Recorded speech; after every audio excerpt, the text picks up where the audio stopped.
नमस्कार श्रीत अक्षय कुमार साहू एवं भारतीय जनता पार्टी मुखपात्र श्रीत दिलीप मल्लिक मो सामने अच्छा श्रीत दिलीप मल्लिक मुझे जानापी चाहिए नवीन पट्टनायक आज जो आलिगेसन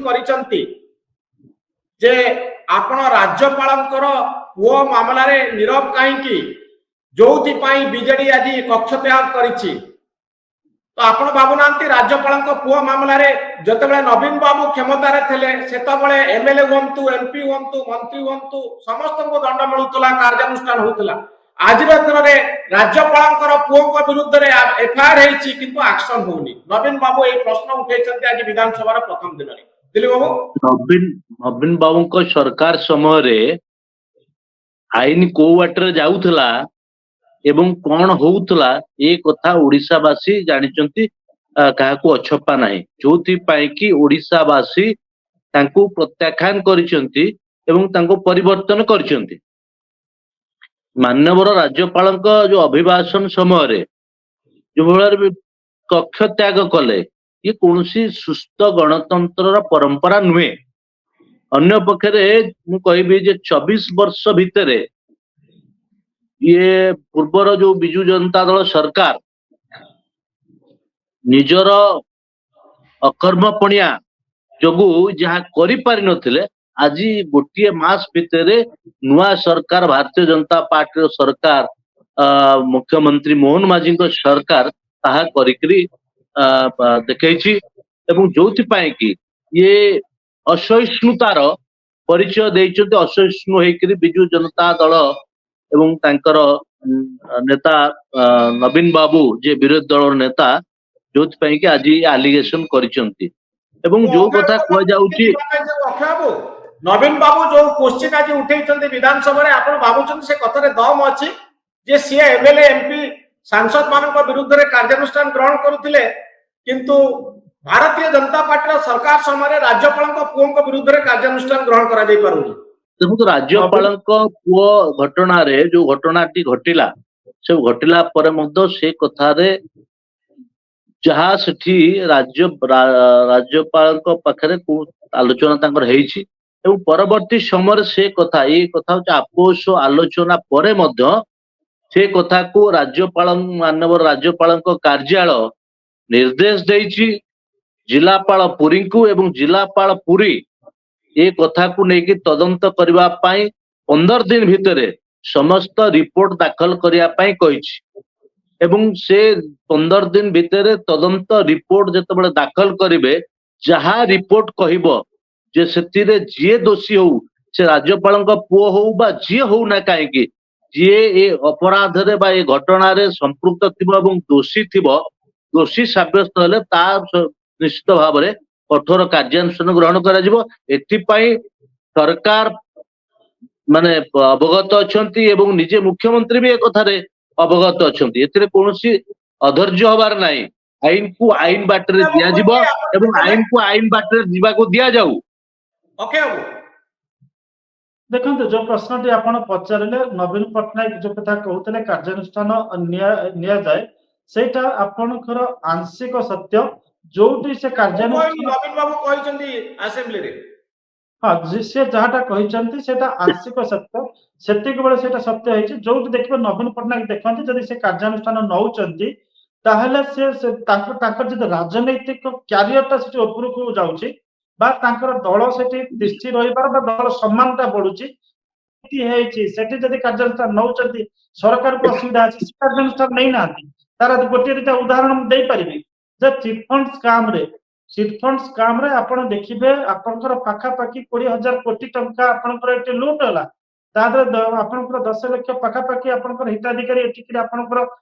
माने तकर पूंजी हरैले जते बेले सारा राज्यवासी चाहुतले से चिटफंड घोटालाकारी को गिरफ्त करा जाऊ ताको से सीबीआई को दिया जाऊ से मामला एठू राज्य कोषकर आपनकर पैसा मो पैसा साधारण जनता पैसा नहीं टैक्स पेयर्स को मनी नहीं सी जाई सुप्रीम कोर्ट रे लड़ुचंती ओडिशा सरकार नवीन पट्टनायक लड़ौचंती जे ए केस आपनकर सीबीआई को न जाऊ राज्य सरकार को तदंत करि परिबे किंतु जेहेतु कोर्ट को गला केस कोर्ट जेहेतु सीबीआई को देले तापर देखिबे जो मानकु नवीन पट्टनायक घंट गड़ौतले तांकरी दलर विधायक तांकरी दलर एमपी से माने सीबीआई द्वारा अरेस्ट हेले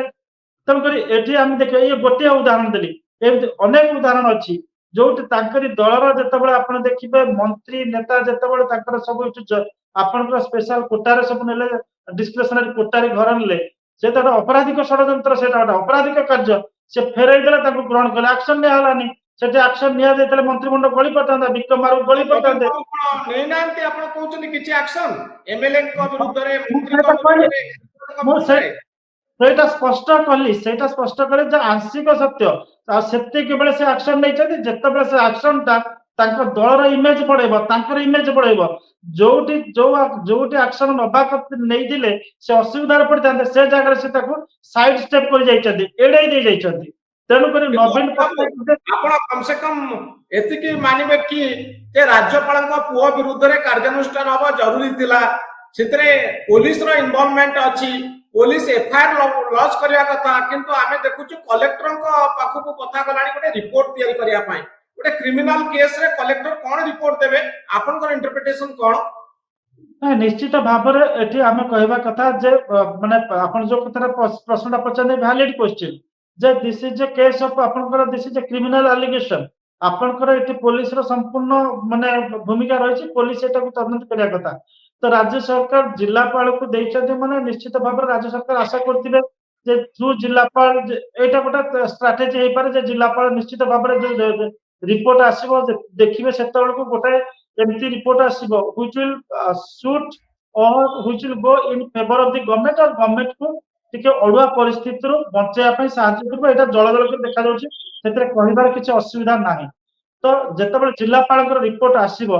ତାପରେ ଆପଣ ପୋଲିସ କାର୍ଯ୍ୟାନୁଷ୍ଠାନ ନବାକୁ ଚେଷ୍ଟା କରିବ, ସେତେବେଳେ ପୋଲିସ କାର୍ଯ୍ୟାନୁଷ୍ଠାନ ନେଇପାରିବନି, ସିଧାସଳଖ ରାଜ୍ୟ ସରକାର, କାରଣ ବିଧାନସଭା ଚାଲିଛି, ବିଧାନସଭାରେ ଯେତେବେଳେ ବିରୋଧ ହାଲ୍ଲା କରିବେ, ଜିଲ୍ଲାପାଳ ରିପୋର୍ଟଟା ଯଦି ଏଇଟା ପ୍ରିମାଚୁର ହବ କହିବା, ଜିଲ୍ଲାପାଳଙ୍କ ରିପୋର୍ଟକୁ ଥୋଇଦେବେ, ସିଧାସଳଖ ରାଜ୍ୟ ସରକାର କହିବେ ଜିଲ୍ଲାପାଳଙ୍କ ରିପୋର୍ଟରେ କିଛି ନାହିଁ, ତାପରେ ପୋଲିସ ଆଉ ଆକ୍ସନ ନେଇପାରିବ ନାହିଁ। ଯଦି ଏଥିରେ କିଛି ପୋଲିସ ଇନଭେଷ୍ଟିଗେସନ ତାର ଫ୍ରି ଆଣ୍ଡ ଫେୟାର ମିନ୍ସରେ କରିଥାନ୍ତା,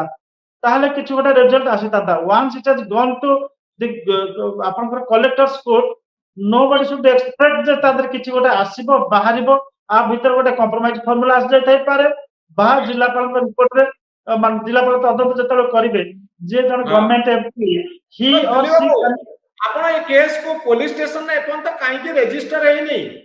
ଇଏ ତ ଗୋଟେ ଲ ଆଣ୍ଡ ଅର୍ଡର ସିଚୁଏସନ ମାନେ କଥା। ଆଉ ଦିଲ୍ଲୀ ବାବୁ, ଏଥିରେ କାହିଁକି କଲେକ୍ଟରଙ୍କୁ ନିର୍ଦ୍ଦେଶ ଦିଆଗଲା, ଏସପି କୁ କାହିଁକି ନିର୍ଦ୍ଦେଶ ଦିଆଗଲାନି? ତ ମୁଁ ପ୍ରଥମେ କହିବାକୁ ଚାହେଁ ଯେ ଯୋଉଟା ଆପଣ କହୁଥିଲେ ଯେ ବିଜୁ ଜନତା ଦଳ ନବୀନ ବାବୁଙ୍କ ସମୟରେ ଇଏ ସ୍ଥାନ କାଳ ପାତ୍ର ଦେଖିକି ଆଇନକୁ ତା ବାଟରେ ଯିବାକୁ ଦିଆଯାଉଥିଲା। ଆଜି ଯୋଉ ବହପ ଦେଖଉଛନ୍ତି ଯେ ଆମେ କାହାକୁ ବି ଛାଡିନୁ, ଆମ ଓଡିଶା ଦେଖିଛି କୋଭଳି ଭାବରେ ତାଙ୍କ ଲୋକଙ୍କୁ, ସେ ମମିତା ମେହରର କଥା ହଉ, ବା ସେଠି ପରୀ ହତ୍ୟାକାଣ୍ଡ କଥା ହଉ, ସେଠି ଗୋବିନ୍ଦ ସାହୁର ହତ୍ୟାକାଣ୍ଡ କଥା ହଉ, ବା ସେଠି ମନ୍ତ୍ରୀ କ୍ୟାବିନେଟ ମନ୍ତ୍ରୀ ନବ ଦାସର କଥା ହଉ, ଯଦି ଆମେ ଏକ୍ସାମ୍ପଲ ଦବା, ଅନେକ ଏକ୍ସାମ୍ପଲ ବାହାରିବ। ଯୋଉ ସେ ଖଣି ଦୁର୍ନୀତିର କଥା ହଉ, ବା ଅନେକ ଆହୁରି ଯୋଉ ଦୁର୍ନୀତି ହେଇଛି ସରକାରରେ, ଏ ଦୁର୍ନୀତିକୁ ଘଣ୍ଟ ଘୋଡେଇବା ପାଇଁ ଅନ୍ୟମାନଙ୍କୁ ବଳି ପକାଯାଇଛି। କିନ୍ତୁ ବାସ୍ତବରେ ତାଙ୍କର ଯୋଉମାନେ ଦୁର୍ନୀତିରେ ସମ୍ପୃକ୍ତ, ସେମାନଙ୍କୁ କୌଣସି ପ୍ରକାର ଆକ୍ସନ ନେଇନାହାନ୍ତି ନବୀନ ବାବୁଙ୍କ ସରକାର। ଆଜି ଇଏ ମିଥ୍ୟା ବହପ କରୁଛନ୍ତି, ଯୋଉଟା କି ଏ ଘଟଣାରେ, ଏଥିରେ ମୁଁ ପ୍ରଥମରୁ କହି ଆସିଛି ଯେ ଏ କଥାକୁ ନିଶ୍ଚିତ ଭାବରେ ଭାରତୀୟ ଜନତା ପାର୍ଟିର ସରକାର, ମୋହନ ମାଝୀଙ୍କ ସରକାର, ଲୋକଙ୍କ ସରକାର ଏବଂ ଏକ ସମ୍ବେଦନଶୀଳ ସରକାର ଏ କଥାକୁ ଭଲ ଭାବରେ ଗୁରୁତ୍ୱପୂର୍ଣ୍ଣ ନିଏ ଏବଂ ଆଇନକୁ ତା ବାଟରେ ଯିବାକୁ ଦିଆଯିବ। ଏବଂ ତା ପୋଲିସ କେସ୍ କାହିଁକି ହେଇନି ଦିଲ୍ଲୀ ବାବୁ? ଦେଖନ୍ତୁ, ପୋଲିସ କେସ୍ କାହିଁକି ମାନେ ପୋଲିସ କେସ୍ ବିଳମ୍ବ କାହିଁକି ହେଲା ଏବଂ ସିଏ କାହିଁକି ଦେଲେ, ଇଏ ହଉଛି ଗୋଟେ ରିଥିଙ୍କ କରାଯାଇଛି। କାରଣ ଏ କଥାର ଘଟଣାର ପ୍ରଥମରୁ ଦିଆଯାଇ ନଥିଲା ଏବଂ ପରବର୍ତ୍ତୀ ସମୟରେ ତାଙ୍କର ଆପୋଷ ଆଲୋଚନା ବି ହେଇଛି, ସମାଧାନ ବି ହେଇଛି। ପରବର୍ତ୍ତୀ ସମୟରେ ସିଏ ପୁଣି ଏ କଥାକୁ ଯୋଉ ଏଫଆଇଆର କଥାଟାକୁ ଦିଆଯାଇଛି, ସେ କଥାକୁ ତାର କେତେ ଦୂର ଇଣ୍ଟେନସନ ଅଛି, ତାର କେତେ ଦୂର ଅଭିଯୋଗର ଗ୍ରାଭିଟି ଅଛି, ଏବଂ ତାହା ନିଶ୍ଚିତ ଭାବରେ ଇଏ ତଦନ୍ତ ସାପେକ୍ଷ, ତାକୁ ତଦନ୍ତ କରାଯାଉଛି ଏବଂ ତାକୁ ଗୁରୁତ୍ୱର ସହିତ ନେଇକିରି ରାଜ୍ୟପାଳଙ୍କ କାର୍ଯ୍ୟାଳୟକୁ ମାନେ କଲେକ୍ଟରଙ୍କୁ ବି ଦାୟିତ୍ୱ ଦେଇଛି। ଏ କଥାରେ ମାନେ ए कथार जिलापाल दायित्व दिया विरुद्ध में कार्यानुष्ठान ग्रहण न करेंगे भारतीय जनता पार्टी सरकार उपरे अनेक लोकंकर आस्था और विश्वास नुआ सरकार आईन शासन करिवो दोषी को दंड दब आईन समस्त आगे समान आखिरे आईन आखिरे समस्ते समान राज्यपाल पुओ मुख्यमंत्री आपण मु आमे समस्ते समान तो आपण भावना कि ए कथाटी को जदि ठीक भाव में डील न करा जाए नुआ सरकार आसी आशा और विश्वास अच्छी भारतीय जनता पार्टी सरकार उपरे ये गोटे बड़ क्वेश्चन तैयारी करिवो देखो राज्यवासी भारतीय जनता पार्टी सरकार को ऊपर विश्वास रखिचंती एवं मासे धरिकी जो सरकार आसी सरकार अनेक अनेक भूमिका अनेक अनेक गुरुत्वपूर्ण निष्पत्ति नहीं सारी एवं निश्चिंत भाव में ये जो घटनाटी घटी से घटनार प्रकृत सत्यासत्य जो आसब तदंत रिपोर्ट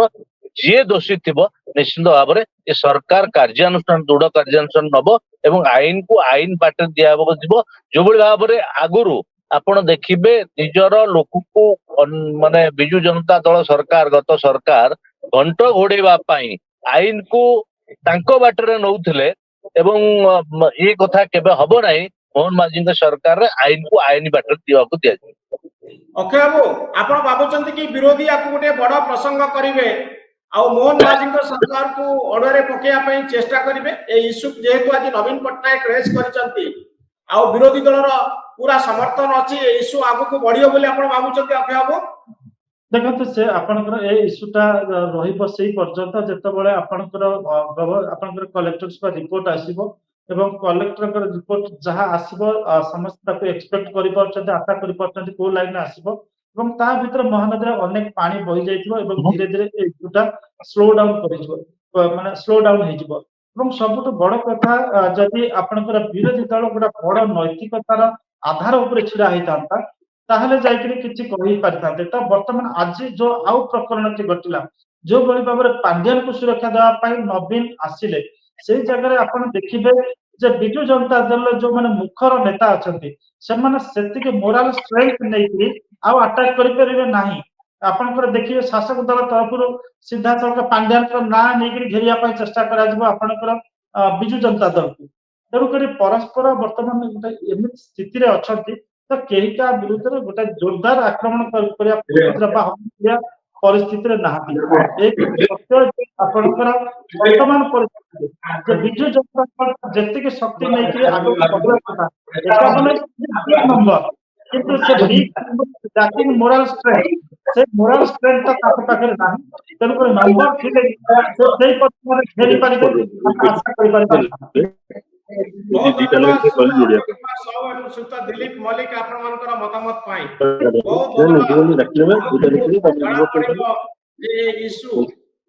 केते बार लाउची प्रकृत रे की प्रकार रा कार्यानुष्ठान होउची आ जुक्तिनिष्ठ समाधान केमती मोहन माझी सरकार करूचंती बहुत धन्यवाद।